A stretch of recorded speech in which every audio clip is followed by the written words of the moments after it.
TRP போட்டித் தேர்வு மாணவர்கள் அனைவருக்கும் மனமார்ந்த வாழ்த்துக்களும் பாராட்டுகளும். நாம் இந்த வீடியோவில் பிஇஓ என்று சொல்லக்கூடிய பிளாக் எஜுகேஷன் ஆஃபீஸர், அதாவது வட்டார கல்வி அலுவலருக்கான தேர்வுக்கான பயிற்சி வகுப்புகளை நடத்தி வருகிறோம். அதன் தொடர்ச்சியாக இன்று பார்லிமெண்ட் என்று சொல்லக்கூடிய தலைப்புகளை பற்றி பார்க்கலாம் நண்பர்களே. இதற்கு முன்பாக சில வகுப்புகள் நடந்திருக்கிறது. அதாவது யூனிட் 5 கான்ஸ்டிடியூஷனல் டெவலப்மெண்ட் என்பதிலிருந்து தொடங்கி இருக்கிறோம் நண்பர்களே. ஏனென்றால் அதில் தான் நிறைய கேள்விகள் கேட்கிறார்கள். அதில் சில வகுப்புகள் நடந்து முடிந்திருக்கிறது. பார்க்காதவர்கள் பாருங்கள். கடைசியாக நேஷனல் உமன் ரைட் கமிஷன் மற்றும் ஸ்டேட் உமன் ரைட் கமிஷன் என்ற வகுப்புகளை பார்த்திருக்கிறோம். அது முக்கியமான தலைப்பு. அதற்கடுத்து உள்ள தலைப்பு பார்லிமெண்ட் நண்பர்களே, அதாவது பாராளுமன்றம். அதை பற்றி இந்த வகுப்பில் விரிவாக பார்க்கலாம். அதாவது நம்முடைய பயிற்சி வகுப்புகள் அனைத்தும் உங்களுடைய பாடத்திட்டத்தில் உள்ள ஒவ்வொரு வார்த்தையும் முழுமையாக கவர் செய்கிறது நண்பர்களே. எனவே கட்டாயமாக கேள்விகள் வரும், கேட்டு பயன்பெறுங்கள். அதாவது பார்லிமெண்ட், அதாவது பாராளுமன்றம் என்ற தலைப்பு கொடுத்திருக்கிறார்கள். பாராளுமன்றம் என்னும் போது 2 பிரிவாக பிரிக்கலாம் நண்பர்களே. லோக்சபா மற்றும் ராஜ்யசபா, அதாவது மக்களவை மற்றும் மாநிலங்களவை என்ற 2 அவைகளை கொண்டதுதான் பாராளுமன்றம். அதை பற்றிய விவரங்களை தான் கொடுத்திருக்கிறார்கள். நாம் இந்த வகுப்பில் ராஜ்யசபா என்று சொல்லக்கூடிய மாநிலங்கள் அவையை பற்றிய முழுமையான விவரத்தை பார்த்து விடலாம். அதற்கு அடுத்த வகுப்பில் லோக்சபா என்று சொல்லக்கூடிய மக்களவை என்பதை பற்றிய விவரங்களை பார்க்கலாம் நண்பர்களே. இரண்டும் தனித்தனியாக பார்த்தால்தான் உங்களுக்கு புரியும், இல்லை என்றால் குழப்பமாகிவிடும் நண்பர்களே. நிறைய டேட்டாக்கள் இருக்கிறது, அதற்காக தான் தனித்தனி வீடியோவாக பார்க்கலாம். இப்போது பார்லிமெண்ட் என்பதை பற்றி பார்க்கலாம். இந்த பாராளுமன்றமானது வெஸ்ட்மினிஸ்டர் மாடல் ஆஃப் கவர்மெண்ட் என அழைக்கப்படுகிறது நண்பர்களே. அதாவது இந்திய பாராளுமன்றமானது வெஸ்ட்மினிஸ்டர் மாடல் ஆஃப் கவர்மெண்ட் என அழைக்கப்படுகிறது. அதாவது வெஸ்ட்மினிஸ்டர் என்பது இங்கிலாந்து நாட்டில் உள்ள பாராளுமன்றம் ஆகும். அந்த இங்கிலாந்து நாட்டில் உள்ள பாராளுமன்றத்தை முன்மாதிரியாக கொண்டு தொடங்கப்பட்டதுதான் நம்முடைய இந்திய பாராளுமன்றம். எனவே அதனுடைய நினைவாகத்தான் இந்திய பாராளுமன்றமானது வெஸ்ட்மினிஸ்டர் மாடல் ஆஃப் கவர்மெண்ட் என அழைக்கப்படுகிறது நண்பர்களே. இதுதான் அதற்கான விளக்கம். அதற்கடுத்து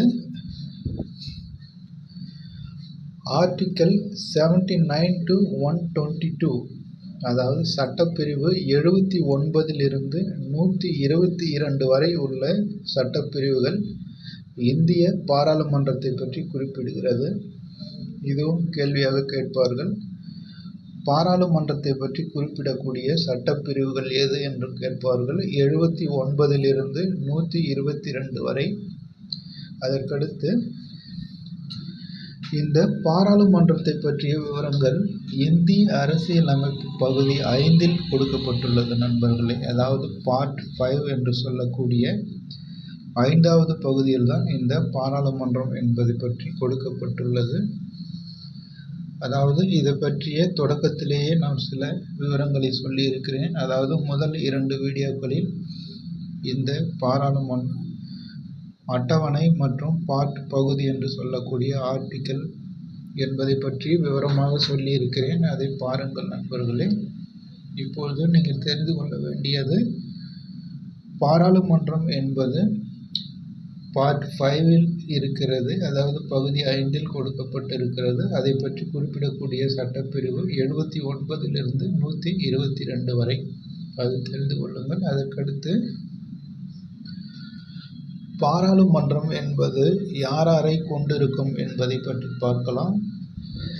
அதாவது parliament consist of president, council of state, house of legislative, அதாவது ஹவுஸ் ஆஃப் பீப்புள். பாராளுமன்றமானது குடியரசுத் தலைவர் மற்றும் கவுன்சில் ஆஃப் ஸ்டேட் என்று சொல்லக்கூடிய ராஜ்யசபா அதாவது மாநிலங்களவை, அதற்கடுத்து ஹவுஸ் ஆஃப் பீப்புள் என்று சொல்லக்கூடிய லோக்சபா, மக்களவை. இந்த மூன்றையும் கொண்டது தான் பாராளுமன்றம். அதாவது உங்களுக்கு எளிமையாக சொல்ல வேண்டுமானால், பாராளுமன்றம் என்பது குடியரசுத் தலைவர் மற்றும் மக்களவை மற்றும் மாநிலங்களவை, இந்த மூன்றையும் கொண்டது தான் பாராளுமன்றம் நண்பர்களே. இதில் கவுன்சில் ஆஃப் ஸ்டேட் என்பது ராஜ்யசபா, அதாவது மாநிலங்களவை என்று சொல்லக்கூடிய ராஜ்யசபா கவுன்சில் ஆஃப் ஸ்டேட் என அழைக்கப்படுகிறது. ஹவுஸ் ஆஃப் பீப்புள் என்று அழைக்கப்படுவது லோக்சபா, மக்களவை என்று சொல்லக்கூடிய லோக்சபா ஆனது ஹவுஸ் ஆஃப் பீப்புள் என அழைக்கப்படுகிறது. இந்த விவரங்களை புரிந்து கொள்ளுங்கள், தேர்வில் கேட்டாலும் கேட்பார்கள். அதுபோக இந்த ராஜ்யசபா மற்றும் லோக்சபா என்பது இந்தி வார்த்தையாக இருப்பதால் அதை நம்முடைய அரசியலமைப்புக்கு ஏற்ற போல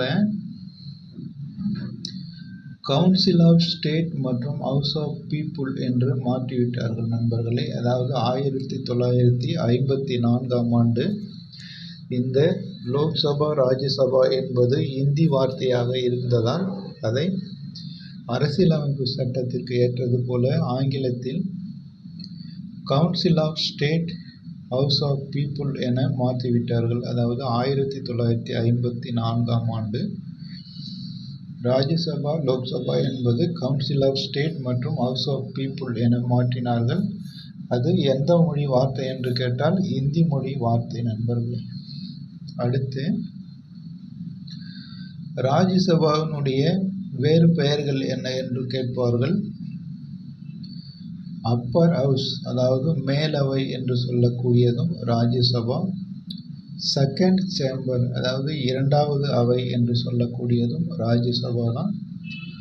ஹவுஸ் ஆஃப் எல்டர்ஸ், அதாவது இளையோர்களுடைய அவை என்றும் அது அழைக்கப்படும் நண்பர்களே. அதாவது ராஜ்யசபா என்பது அப்பர் ஹவுஸ் என்றும் அழைக்கப்படுகிறது, செகண்ட் சேம்பர் என்றும் அழைக்கப்படுகிறது, ஹவுஸ் ஆஃப் எல்டர் என்றும் அழைக்கப்படுகிறது. அதற்கடுத்து லோக்சபா, மக்களவை, இது லோயர் ஹவுஸ் என்று அழைக்கப்படுகிறது.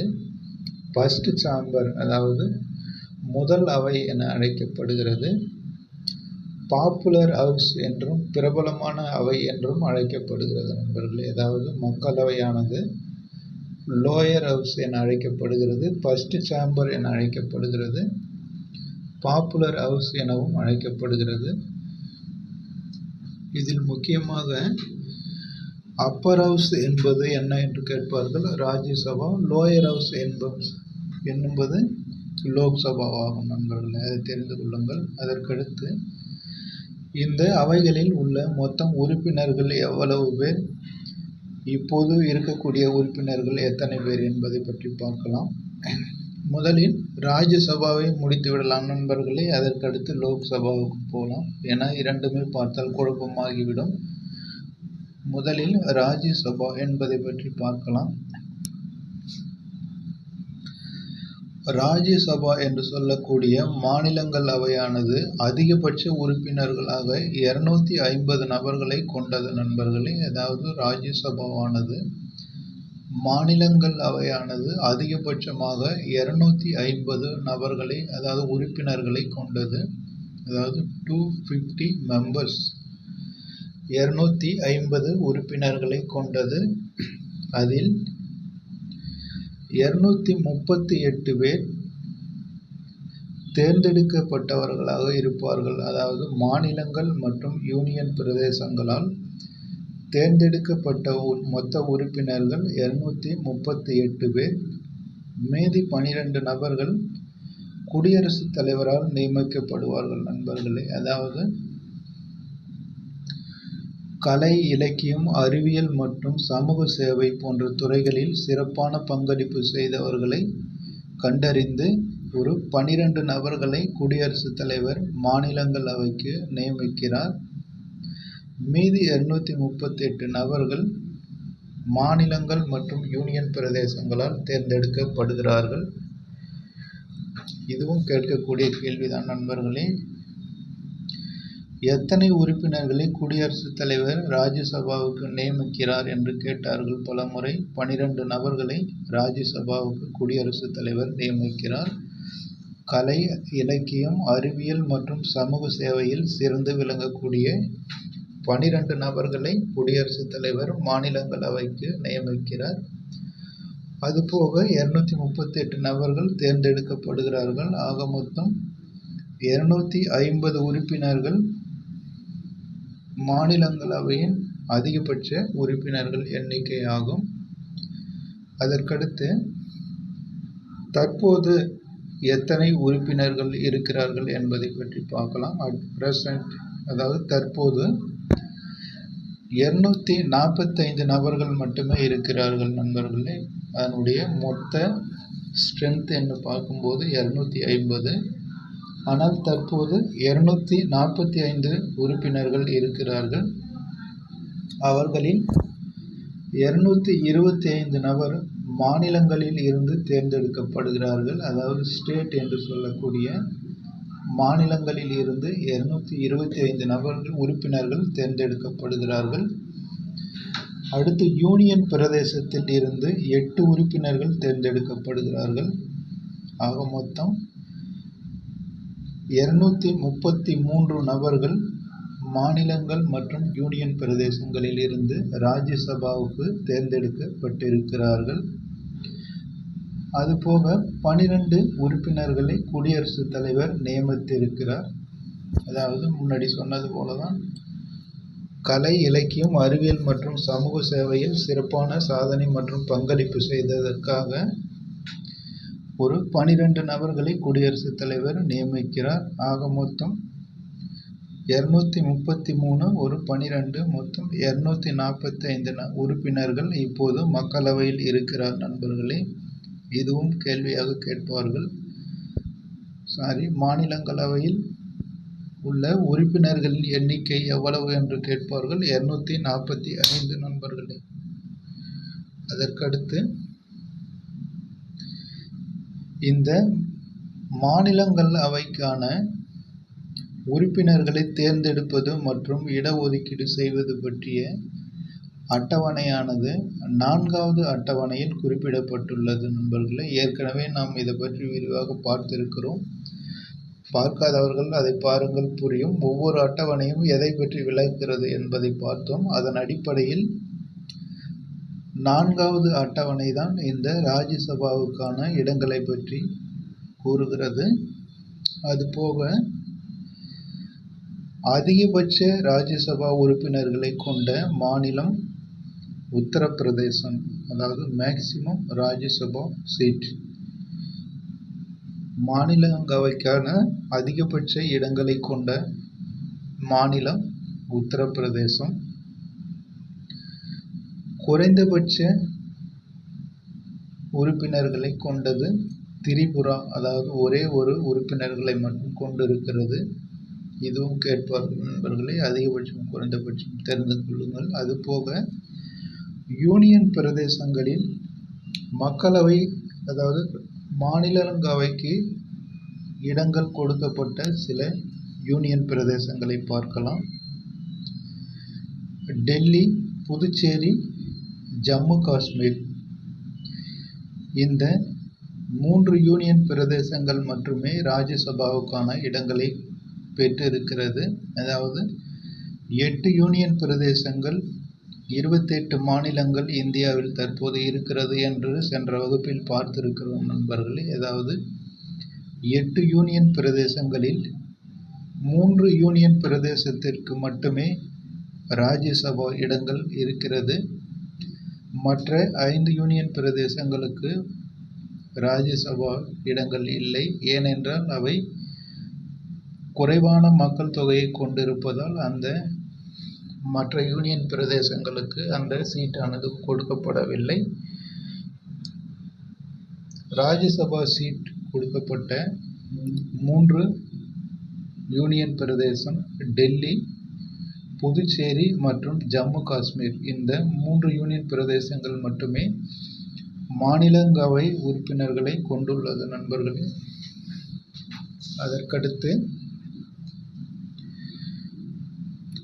மீதி யூனியன் பிரதேசங்களுக்கு ராஜ்யசபா இடஒதுக்கீடு இல்லை என்று பார்த்திருக்கிறோம். ஏனென்றால் அது மக்கள் தொகை மிக குறைவாக உள்ளது என்று சொல்லியிருக்கிறோம். அதற்கடுத்து இந்த மாநிலங்களவையினுடைய பதவி காலம் என்று பார்க்கும்போது 6 ஆண்டுகள் நண்பர்களே. இதுவும் கேட்கக்கூடிய கேள்விதான். ராஜ்யசபாவின் பதவிக்காலம் எத்தனை ஆண்டுகள் என்று கேட்பார்கள். 6 ஆண்டுகள். ஆனால் ஒவ்வொரு 2 ஆண்டிற்கு பிறகும் 3இல் 1 பகுதி உறுப்பினர்கள் ஓய்வு பெறுவார்கள். அதாவது ராஜ்யசபாவினுடைய பதவிக்காலம் 6 ஆண்டாக இருந்தாலும் அதனுடைய பதவி மூப்பு அடிப்படையில் ஒவ்வொரு 2 ஆண்டிற்கு பிறகும் 3இல் 1 பங்கு உறுப்பினர்கள் ஓய்வு பெற்று வருவார்கள் நண்பர்களே. அதுவும் கேட்கக்கூடிய கேள்வி. அதாவது 3இல் 1 பங்கு உறுப்பினர்கள் ஒவ்வொரு 2 ஆண்டிற்கு பிறகும் ஓய்வு பெறுவார்கள். அதன் பிறகு அவர்கள் மீண்டும் உறுப்பினராக தேர்ந்தெடுக்கப்படலாம். எத்தனை முறை வேண்டுமானாலும் அவர்கள் தேர்ந்தெடுக்கப்படுவதற்கான வாய்ப்பு இருக்கிறது. அதாவது ஒரு மாநிலங்களவை உறுப்பினர் ஓய்வு பெற்ற பிறகும் திரும்பவும் தேர்ந்தெடுக்கப்படலாம். அதுபோல எத்தனை முறை வேண்டுமானாலும் அவர்கள் தேர்ந்தெடுக்கப்படலாம். அதற்கான தகுதி என்று பார்ப்போம். ஒருவர் மாநிலங்களவை உறுப்பினருக்காக தேர்ந்தெடுக்கப்படுவதற்கான தகுதி என்று பார்த்தால் 30 வயதை பூர்த்தி அடைந்திருக்க வேண்டும் நண்பர்களே. அதாவது 30 வயதுக்கு குறைவாக இருக்கக்கூடாது. 30 வயதை நிறைவடைந்தவராக இருக்க வேண்டும். அப்போதுதான் மாநிலங்களவை உறுப்பினராக போட்டியிட முடியும். அதுபோக இந்திய குடிமகனாக இருக்க வேண்டும்.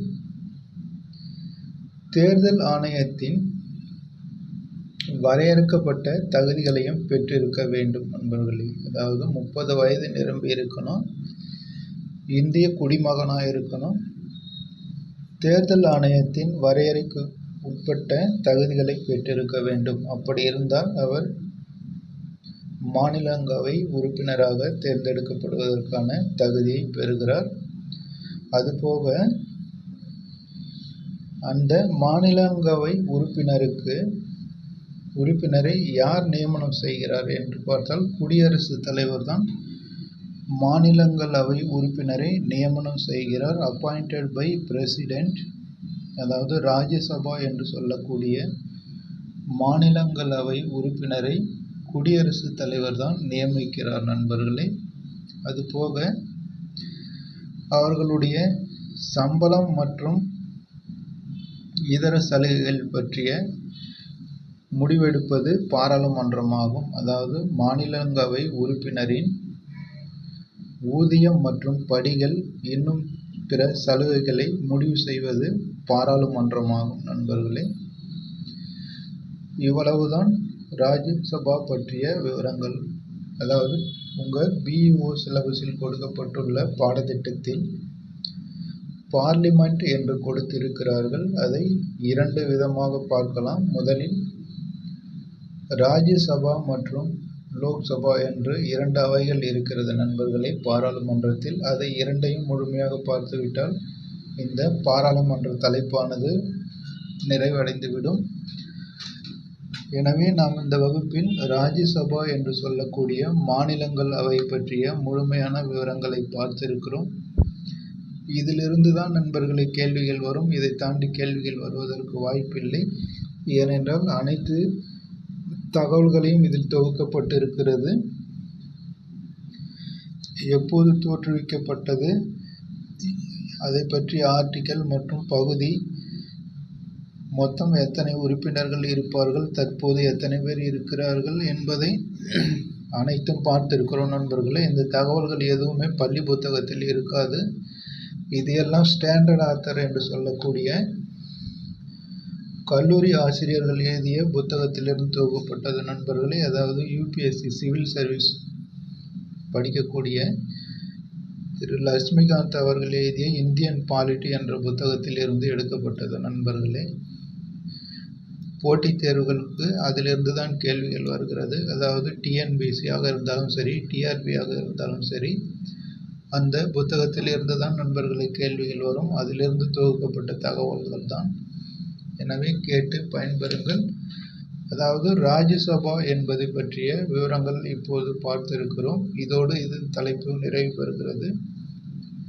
அடுத்த வகுப்பில் லோக்சபா என்பதை பற்றிய விவரங்களை இதேபோல் பார்த்து விடலாம் நண்பர்களே. அதுவும் ஏறக்குறைய இதில் சொல்லப்பட்ட விவரங்களை போன்றதுதான், ஆனால் சில மாறுதல்கள் இருக்கும். அது என்ன என்று பார்த்து விடலாம். அதை அடுத்த தலைப்பில் பார்க்கலாம் நண்பர்களே. நீங்கள் அனைவரும் போட்டித் தேர்வில் வெற்றி பெற வேண்டும் என்று மனமாற வாழ்த்துகிறேன். அடுத்து வரும் வீடியோவில் சந்திக்கலாம். நன்றி நண்பர்களே.